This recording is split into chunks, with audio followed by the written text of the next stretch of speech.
Hola chicos, buen día, ¿qué tal?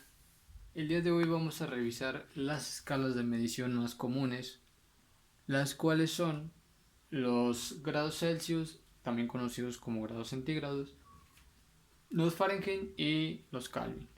Sabiendo que los Celsius son los más utilizados, por ejemplo, en zonas como América Latina o de habla hispana. Los Fahrenheit utilizados en países anglosajones, Estados Unidos, Gran Bretaña, eh, Australia, etcétera.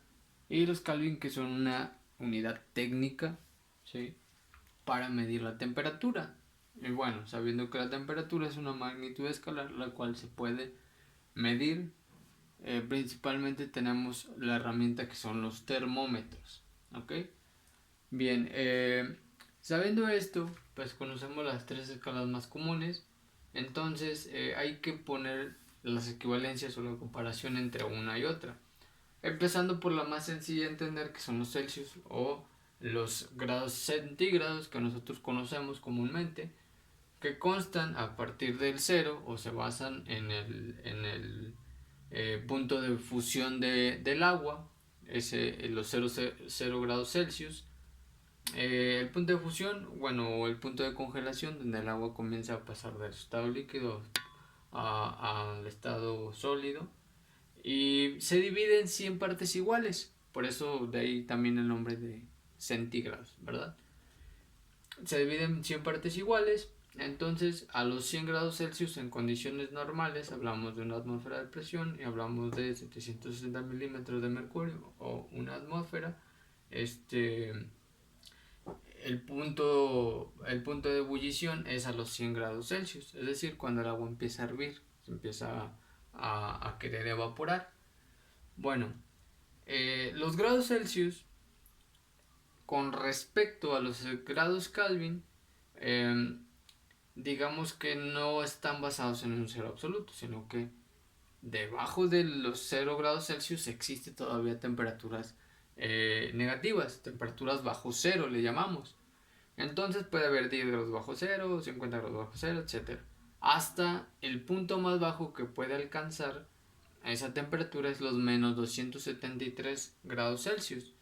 En ese punto las partículas ya no se mueven, porque la temperatura es generada por el movimiento de las partículas o de la energía cinética que existe en los cuerpos. Las partículas se mueven, entonces a esta temperatura las partículas de cualquier sustancia ya no se van a mover. Menos 273.15 por ahí, si somos exactos, se redondea para efectos de fórmula y para efectos de los ejercicios, no manejar decimales, ¿verdad? Pero a esta temperatura está el cero absoluto, que es donde se basan los Kelvin. Los Kelvin se basan en el cero absoluto, por lo tanto no tienen temperaturas negativas, todas son hacia arriba. Como el cero absoluto se encuentra a los menos 273 grados Celsius, a los ceros Celsius hablamos de que ya recorrimos 273 espacios en cuanto a los Kelvin. Y los Celsius y los Kelvin son unidades, vamos a decir, equivalentes, es decir, un Celsius equivale a un Kelvin. No quiere decir que van a medir lo mismo, porque ya les dije que los Kelvin están basados en el cero absoluto. Entonces, por cada Celsius que aumente la temperatura, va a aumentar también 1 en los grados Kelvin. Por ejemplo, si paso de 0 a 1, acá vamos a hablar de 274 kelvins, porque aumenta en 1. A los 100 grados Celsius, acá aumenta a los 373 grados Kelvin. Entonces, en el punto de fusión del agua ya nos encontramos a 273.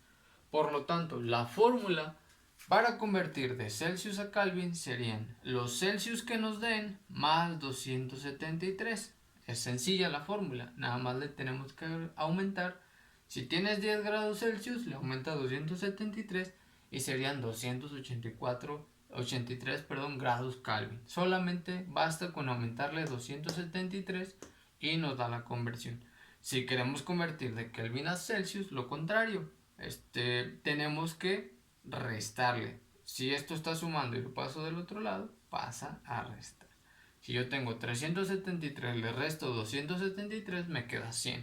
Si yo tengo 273, le resto 273, me queda 0. Si yo tengo 0 y le resto 273, me quedan 373 Celsius. Es simple. Ahora, hablemos un poquito de los Fahrenheit. Los Fahrenheit, pues no es una escala equivalente a los Celsius. Es decir, un Fahrenheit y un Celsius no son iguales. ¿Por qué? Porque a partir del punto de fusión del agua, que dijimos es a los 0 Celsius, acá en los Fahrenheit ya nos encontramos a los 32 grados Fahrenheit. Y además no se divide en 100 partes iguales, sino que se divide en 180 partes los Fahrenheit. Así que si le sumamos 180 más 32 nos dan 212 grados Fahrenheit. Por lo tanto, en el punto de ebullición nos encontraremos a los 212 grados Fahrenheit.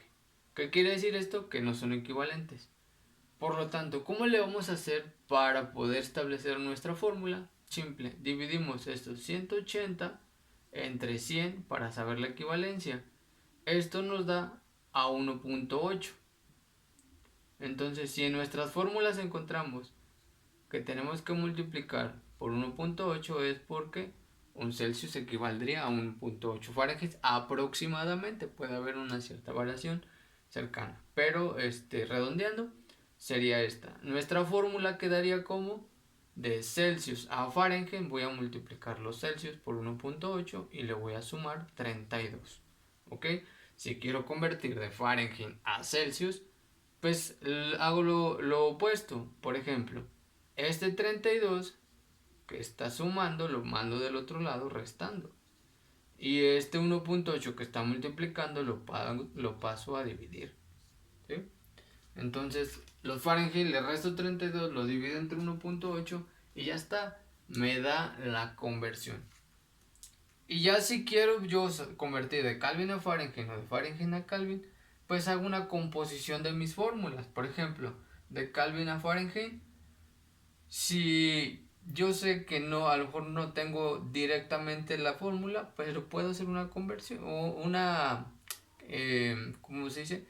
Podemos hacer una composición de las fórmulas. Por ejemplo, de Kelvin primero la paso a Fahrenheit, a Celsius. ¿Cómo le hago? Pues nada más le sumo 273. ¿Sí? Y luego ya lo tendría en Celsius. Nada más lo multiplico por 1.8 y le sumo 32.